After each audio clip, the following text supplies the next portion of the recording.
నమస్తే. Welcome to Eha TV. ప్రస్తుతం మనతో పాటు ఉన్నారు అనలిస్ట్ రాహుల్ అయ్యర్ గారు. నమస్తే అండి. నమస్తే అండి.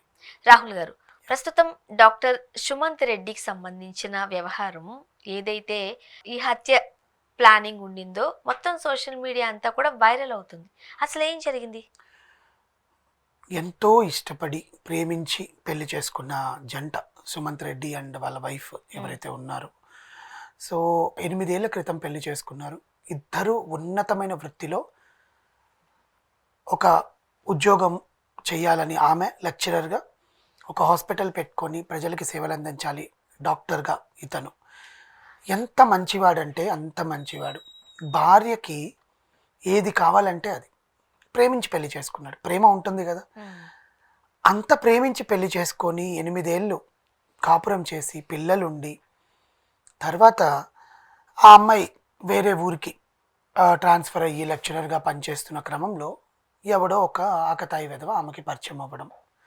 ఆమెకి పరిచయం అయిన వెంటనే ఈమె దేనికి లోన్ అయ్యింది, లేదా ముందు నుంచే సుమంత్ రెడ్డితో పాటు ఇంకెవరినైనా ఆమె మైండ్లో పెట్టుకుందా, లేదా సుమంత్ రెడ్డి ఇంకా దేనికి నాకు అవసరం లేదు అని అనుకుందో తెలియదు, అతనితో అక్రమ సంబంధం పెట్టుకుంది. అతను కొంచెం చూడ్డానికి బాగానే ఉన్నాడు. అంటే వాళ్ళ ఇష్టాలన్నీ కలిసి అక్కడి నుంచే అక్రమ సంబంధం పెట్టుకోవడం, అది ప్రేమకి దారి తీయడం, ఫ్రెండ్షిప్ కాస్త ప్రేమ అవ్వడం, దాంతోపాటు శారీరకంగా కలవడం మొదలైనవి.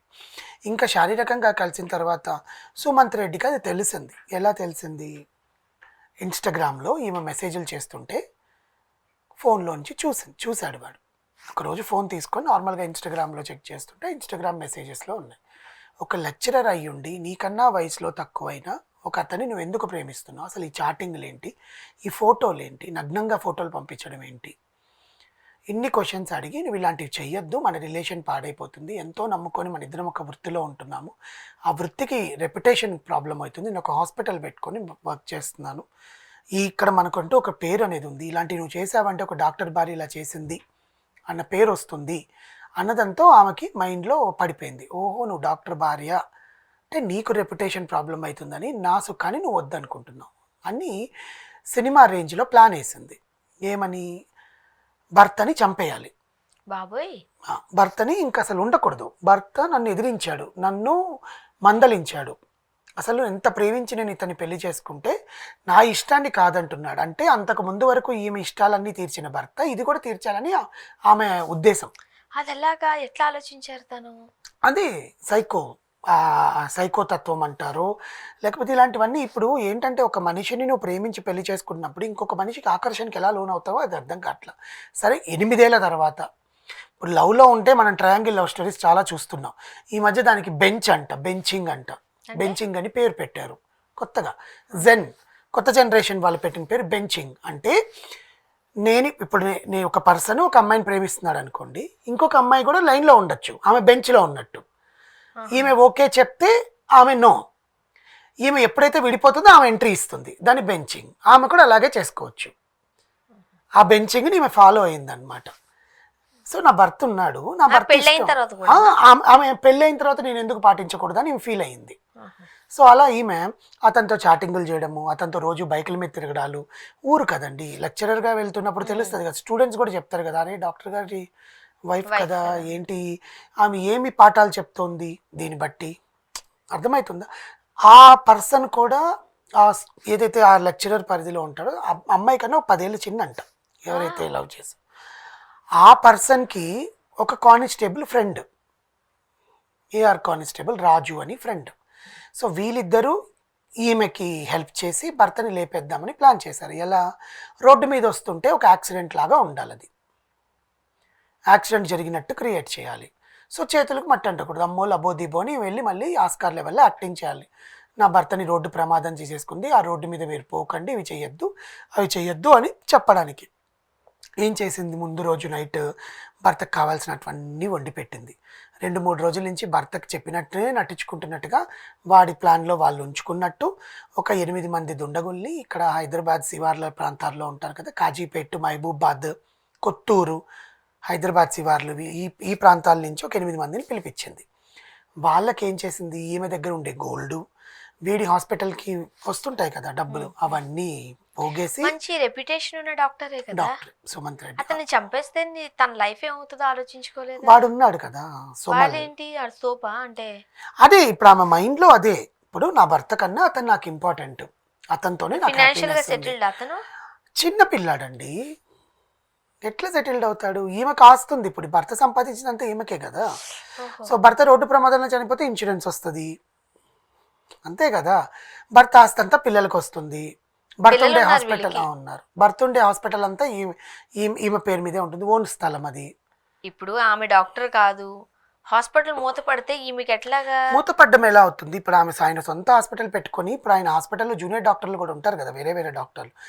ఆయన ఉండకపోవచ్చేమో, మిగతా డాక్టర్లతో హాస్పిటల్ రన్ చేయొచ్చు కదా. ఈమె ప్లానింగ్ ఉంటుంది కదండి. ఆస్తి ఇప్పుడు డబ్బు అనేది ఎంతకు దారి తీస్తుందో అలాగే ఈ అక్రమ సంబంధాలు కూడా ఇంతకు దారి తీస్తున్నాయి. సో అలాంటిది ఆమె వాళ్ళందరినీ పిలిచి అతని డబ్బుతోనే, సుమంత్ రెడ్డి డబ్బుతోనే వాళ్ళని కొనింది. ఏమని, నువ్వు రాళ్లతో దాడి చేసి చంపేయాలి, ఐరన్ రాళ్లతో సినిమా స్టైల్లో. ఎవరో దుండగులు మా ఆయన్ని హత్య చేసేసారు, దీనికి అనుకోండి అని మేము పోలీస్ స్టేషన్కి వెళ్ళి నెక్స్ట్ కంప్లైంట్ ఇవ్వాలి. ఆ రోజు నైట్ ప్లాన్ అది. సో ఆయన హాస్పిటల్ నుంచి వస్తున్నాడు నైట్ 7:30, 8 ఆ టైం, అప్పుడు 9 ఆ ప్రాంతంలో ఆ రోడ్డు మీద వాళ్ళు రావడము.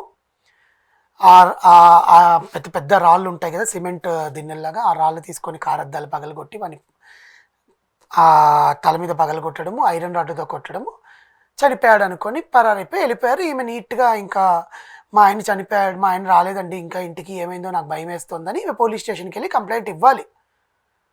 అప్పుడే ఆయన సోమల్ ఎవరైతే ఉన్నారో వాళ్ళ ముగ్గురు పార్టీ చేసుకున్నారు ఇంట్లో. వాళ్ళిద్దరిని సరే నాకు ఇంకా యాక్టింగ్కి రెడీ అయింది, నేను వెళ్ళాలి పోలీస్ స్టేషన్కి, మీరు వెళ్ళండి, మీరు అటు నుంచి అటు రండి, నేను ఇటు వస్తాను. సో పోలీస్ కానిస్టేబుల్ కదా అతనితో ఈమెకు కూడా సపోర్ట్ చేస్తారనుకొని ఈమె బయలుదేరిందనమాట. బేసికల్గా వెళ్ళి పోలీస్ స్టేషన్కి వెళ్దాం అనుకునే టైంలో అక్కడ ఆయన చావు బతుకుల మధ్యలో ఉండే అతన్ని చూసి స్థానికులు తీసుకుని వెళ్ళి హాస్పిటల్లో జాయిన్ చేశారు.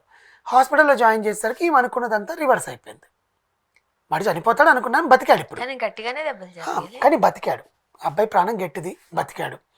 సో బతికిన తర్వాత ఈమెకి ఏం చేయాలో అర్థం కాల. పోలీసులు దర్యాప్తు వాళ్ళ స్టైల్లో చేస్తారు కదా. అసలు నువ్వు ఇంత రాత్రిపూట అక్కడ మద్యం సీసాలు ఎందుకున్నాయి, నీ ఇంట్లో నీ భర్త వస్తున్నప్పుడు ఈ సీసాలు ఎందుకున్నాయి? హడావిల్లో ఆమె మర్చిపోయింది. నా భర్త తాగుతాడు అందుకనే వచ్చేసరికి రెడీగా పెట్టాను అని. వాళ్ళ పేరెంట్స్ని కనుక్కున్నారు, వాళ్ళ ఫ్రెండ్స్ని కనుక్కున్నారు. భర్తకు అలాంటి అలవాట్లు ఏమీ లేవు. చాలా హస్తవాచి మంచిదంటండి. అసలు అతన్ని చూస్తే అతను హాస్పిటల్లో కూడా కొంతమందికి ఫ్రీ మెడికేషన్స్ కూడా ఇచ్చున్నాడంట. అతను చూడడానికి కూడా బాగున్నాడు, చూడడానికి కూడా బాగుంది, కాపాడింది. ఈ అమ్మాయిని అవన్నీ ఎంక్వైరీ చేస్తే నేనే ఇలా ప్లాన్ చేశానని డైరెక్ట్గా ఒప్పుకోవడము. ప్లస్ ఈయనతో పాటు ఆ బాయ్ ఫ్రెండ్ ఎవరైతే ఉన్నారో అతను, ఆ కానిస్టేబుల్గా ఉండే ఆ రాజుని, ముగ్గురిని పోలీసులు అరెస్ట్ చేశారు. ఈరోజు మీడియా ముందు ఆ స్టోరీని వివరించారు. సో దీనివల్ల ఏంటంటే, దీని వెనకాల ఎవరున్నారో, ఇంత ధైర్యంగా ఒక ఆడది బయటకు వచ్చి చేస్తుంది అంటే ఎంత బలంగా వాళ్ళు ప్రలోభించి ఉంటారండి అవతల పక్కన వాళ్ళు.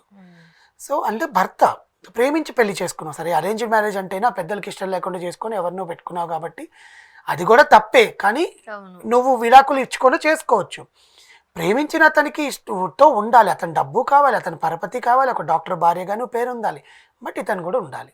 ఆమె చెప్పిన స్టేట్మెంట్ అది. నా భర్త బతికినాక కూడా మేము ముగ్గురం కలిసే ఉంటామని మీరు అరెస్ట్ చేసుకోండి అని చెప్పిందా. అయ్యో, ఆమె చెప్పిన స్టేట్మెంటే అది. మేబీ తను సైకోనా లేకపోతే అలా ఏం లేదండి, ఒళ్ళు కొవ్వెక్కి చెప్తారు ఇవి. ఇప్పుడు భర్త ఒప్పుకుంటే చట్టం కూడా ఒప్పుకున్నట్టే కదా, చట్టాలు మారిపోయినాయి కదా. ఇప్పుడు భర్త ఒప్పుకుంటే you can live together. Supreme court ఇచ్చింది కదా మొన్న ఒక స్టే. అన్నీ ఇస్తున్నప్పుడు ఈ మళ్ళా డెసిషన్ తీసుకుంది. పోలీసులు ఇంకా విచారణ చేస్తున్నారు, వెనకాల ఎట్లా ప్లాన్ చేశారు. ఆ 8 మంది కూడా నిందితులే కదా, నేరస్తులే కదా, వాళ్ళని కూడా పట్టుకోవాలి కదా, వాళ్ళు పరారీలో ఉన్నారు ప్రస్తుతానికి. చూద్దాం. Thank you so much.